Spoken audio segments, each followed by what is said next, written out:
এক জান্নাতি আরেক জান্নাতিকে মুখোমুখি হয়ে গল্প করবে আর বলবে অমুক অমুক দুনিয়াতে আমার পরিচিত ছিল, যারা আমাকে বলতো আখেরাত হবে না, যারা আমাকে বলতো নাফরমানি আর অশ্লীলতার অসভ্যতার মধ্যে ডুবে থাকতে, আমি আল্লাহর রহমতে তাদের কথা না শুনে আল্লাহর গোলামি করে গেছি। আল্লাহ বলবেন হাল আনতুম মুত্তালিউন, তোমার সেই নাফরমান বন্ধু তাদেরকে দেখবা?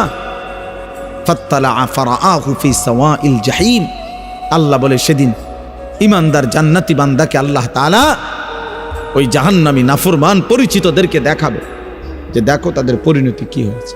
তোমার এলাকার মদখোরের কি অবস্থা খবর লাও, দেখো দেখো তুমি দেখো তোমার এলাকার নেশাখোরের অবস্থা কি, দেখো তোমার এলাকার ওই চরিত্রহীন লম্পট যুবকের হালাত দেখো, যে মনে করছে চুলের, আমাদের কিছু ছেলে দেখবেন শুধু এই চুলটা বাম দিকে ফিরাইতে পারে এমনি, এই এতটুকুর কারণে কেউ তাকে কিছু বলে না, সে এটাকে অনেক কিছু মনে করে। সে মনে করে তার জীবনের সফলতা যে আমি যে বেঈমানের মতো চুল রাখতে পারি অথচ কেউ বাধা দেয় না, এটা আমার জীবনের সফলতা।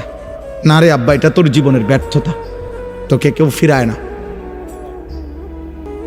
তোকে কেউ ফিরায়। অনেক যুবক মনে করে, অনেক মেয়ে ছেলে মনে করে আমি যে সারা রাত মোবাইলে নারী ছবি জেনা ব্যভিচার দেখতে পারি, অথবা কোনো ছেলের সাথে হারাম সম্পর্ক করছি, কোনো মেয়ের সাথে হারাম সম্পর্ক করছি, কারো যে সাহস নাই আমাকে বাধা দেওয়ার, মা বাবা আত্মীয় স্বজন, এটা আমার জীবনের সবচেয়ে বড় ক্রেডিট, আমার যৌবনের অহংকার এটা। আমার বাপের ক্ষমতা নাই, আমার মার ক্ষমতা নাই, আমার স্বজন কারো ক্ষমতা নাই আমারে কিছু বলবে, এটা সে মনে করছে অনেক বড় কৃতিত্ব। আল্লাহর কসম এটা কৃতিত্ব না, এটা তোর উপরে আল্লাহর লানত।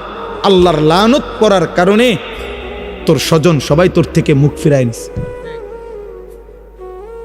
কারো আর বিষয়টা এমনই যে জাহান্নামের আগুনের কাছে চলে গেছে, কেউ ভাবতেও আসে না যে ওরে টেনে ধরা দরকার, যা পড়ে যা, বাদ দে, খালি বেলা আগুনে পুড়ুক নালে ডুবে মরুক, বাদ দে বেটা। আমরা কিতাবে পড়ছি, শেখ সাদি রহমতুল্লাহ বলতেন ইন্না মিন আযমি নিআমিল্লাহ আলা আবদিহি আন ইউওয়াফিকাহু লিসুহবাতিল আখিয়ার। আল্লাহ তাআলা কোন বান্দার উপরে শ্রেষ্ঠতম নিয়ামত দিয়েছেন, কোন বান্দার উপরে এটা একটা আল্লাহর একটা বড় নিয়ামত কারো উপরে, যে আল্লাহ কাউকে একজন নেককার ইমানদার মুত্তাকি অভিভাবক সঙ্গী আপনজন তার জন্য জুটায় দিছেন। এটা তার উপরে আল্লাহর বড় নিয়ামত, যে তাকে টেনে ধরে না তুমি এটা করতে পারবা না, এটা হারাম, এটা হালাল, যে তাকে আল্লাহ চিনায়, আখেরাত চিনায়। হ্যাঁ, এবং তিনি বলেছেন ওয়া ইন্না উকুবাতাহু আলাইহি, কোন মানুষের উপরে আল্লাহ তাআলার একটা দুনিয়াবী শাস্তি, আন ইয়াবতালিয়াহু বিসুহবাতিল আশরার, আল্লাহ তাকে মন্দ লোকের সংস্পর্শে পরীক্ষায় ফেলে দিয়েছেন। আহারে এবার জানি সে বাঁচে কিনা, কারণ যার লগে সে চলতে শুরু করছে হয়তো তারে জাহান্নামে নিবে। এই নেশাখোরের লগে থাইকা সে আল্লাহ পাবে কেমন? এই জুয়ারির লগে থাইকা সে আল্লাহ পাবে কেমন? এই উলঙ্গ ছবি দেখে নেওয়ালা এই বখাটে যুবকের সাথে চইলা আহারে ও আল্লাহ পাবে কেন? এই বেপর্দা বেহায়া বেশরম মেয়ে এ তো প্রেমের ফাঁদে পেলে তার জীবন যৌবন অর্থ সম্পদ শক্তি সামর্থ্য সব শেষ করে একদিন তো তারে পথের ফকির বানায় দিবে, ফকির বানায় দিবে। এটা কোনো মানুষের উপরে আল্লাহর শাস্তি, যাকে আল্লাহ তাআলা কোনো মন্দ লোকের সংস্পর্শে পরীক্ষায় ফেলে দিছে। আন ইয়াবতালিয়াহু বিসুহবাতিল আশরার। এজন্য দোস্ত, এটা বহুত বড় নিয়ামত বুঝা যে আমি আল্লাহ চিনি কিনা, আমার আখিরাত মনে পড়ে কিনা।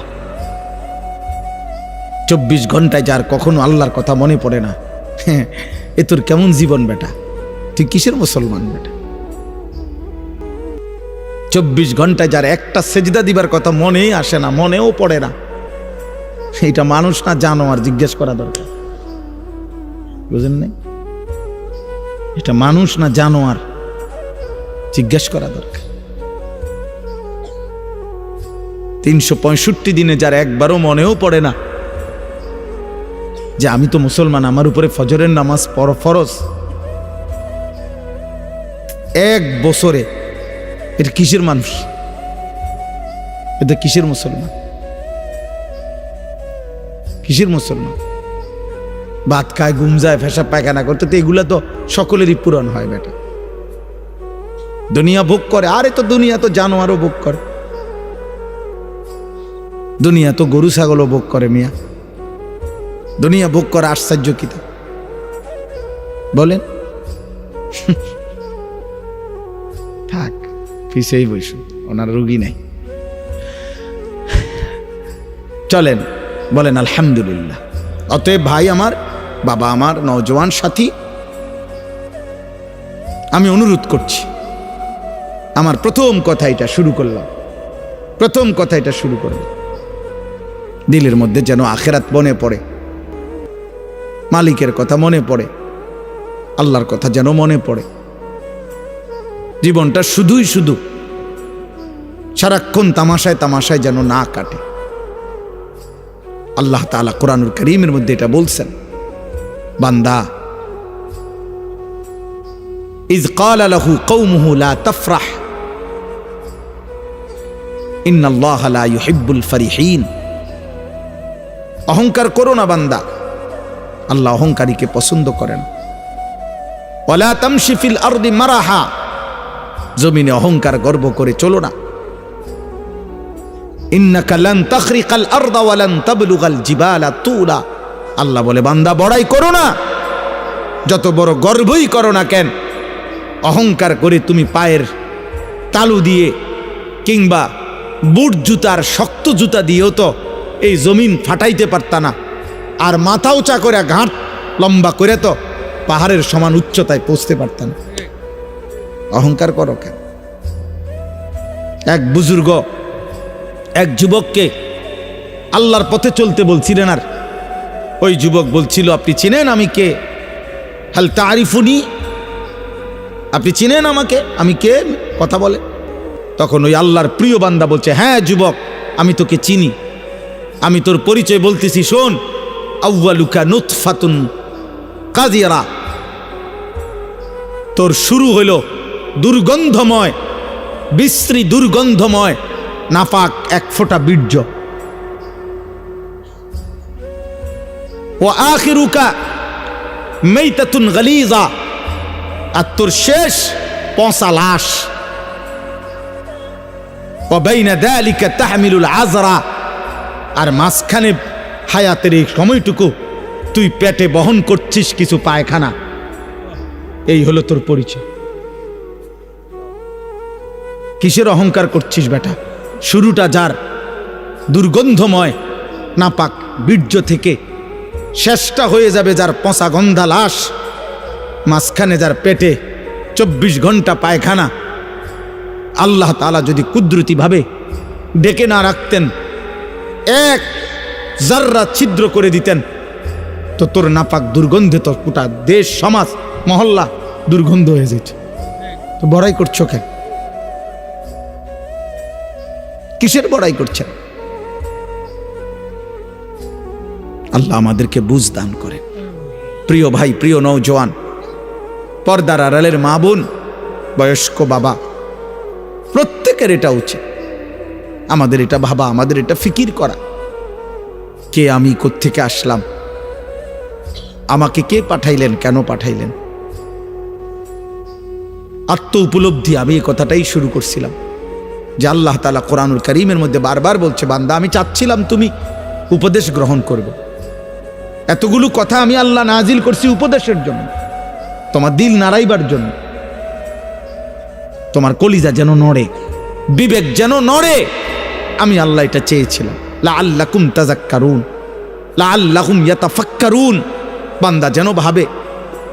ইন্না ফি যালিকা লাযিকরা, আল্লাহ বলেন আমার এই কোরআনের মধ্যে রয়েছে উপদেশ। লাকাদ কানা ফি কাসাসিহিম ইবরা, আল্লাহ বলে পূর্ববর্তী জাতির ঘটনাগুলোর মধ্যে রয়েছে উপদেশ। ইন্নামা ইয়াতাযাক্কারু উলুল আলবাব। আল্লাহ বলেন আমার এই কোরআন থেকে প্রত্যেক বিবেকবান, যার বিবেক আছে সে নিশ্চিত এই কোরআন থেকে উপদেশ গ্রহণ করবেই করবে। এজন্য কোরআন যার প্রিয় নয়, কোরআন যা যে ধরতেও পারে না, কোরআন যে ছুঁইতেও পারে না, কোরআনুল করিম যে দেখে দেখেও পড়তে পারে না, কোরআনুল করিম থেকে যে জীবনের জন্য সবক নেয় না, কোরআনুল করিম থেকে যে যেন জীবনের পাথেও নেয় না, আরেন বেটা তুমি কোনো আলোই খুঁজে পাও নাই, তুমি কোনো জ্ঞানের সন্ধানই পাও নাই। বাকি যেটুকু পড়ালেখার বই তোমারে ধরাইয়া দিছে, এই কয়টা বাতের লাইগা এত বই পড়তে হয় না। তোমারে আলো থেকে বঞ্চিত করে দিছে খোদার কসম। আল্লাহ কোরআন স্পষ্ট বলছেন, কিতাবুন আনজালনাহু ইলাইকা, নবী আমি এই কিতাব আপনার উপরে নাজিল করেছি, লিতুখরিজান নাসা মিনাজ যুলুমাতি ইলান নূর, পৃথিবীর সমস্ত অন্ধকার থেকে আমি আল্লাহ চেয়েছি এই কোরআনের মাধ্যমে প্রতিটা মানুষকে ইলান নূর, আলোর দিকে নিয়ে আসতে। এ তো আল্লাহর কথা, কোরআন ছাড়া আর কোথাও আলো নাই। ফামান লাম ইয়াজআলিল্লাহু লাহু নূরান ফামা লাহু মিন নূর। আল্লাহ বলেন আমি আল্লাহ থেকে যে আলো পেল না, ফামা লাহু মিন নূর, জগতের আর কোথাও তার জন্য আলো নেই, আলো নাই। আল্লাহ তাআলা বলছে সমস্ত নাফরমান আল্লাহ ভোলা, আমি আল্লাহ থেকে বঞ্চিত জীবন, কোরআন থেকে বঞ্চিত জীবনের যা কাজ, যে যা করছে সবটা হচ্ছে কাসারাবিম বিকিয়া, ওই মরিচিকার মতো, যেই মরিচিকা দূর থেকে তাকাইলে পিচ ডালা রাস্তায় প্রখর রৌদ্রের মধ্যে যদি দূর থেকে তাকায় মনে হয় ও ওইখানে পানি থই থই করছে, কিন্তু দৌড়াইয়া যখন কাছে যায়, হাত্তা ইজা জাআহু লাম ইয়াজিদহু শাইআ, কাছে গিয়ে দেখে পানি বলতে কিছুই নাই, ধোঁকা, মরিচিকা। আল্লাহ বলেন আমাকে বাদ দিয়ে, আমার কালামকে বাদ দিয়ে খোদার কসম বাকি সব মরিচিকা, ধোঁকা ধোঁকা ধোঁকা বেটা, ধোঁকা বেটা।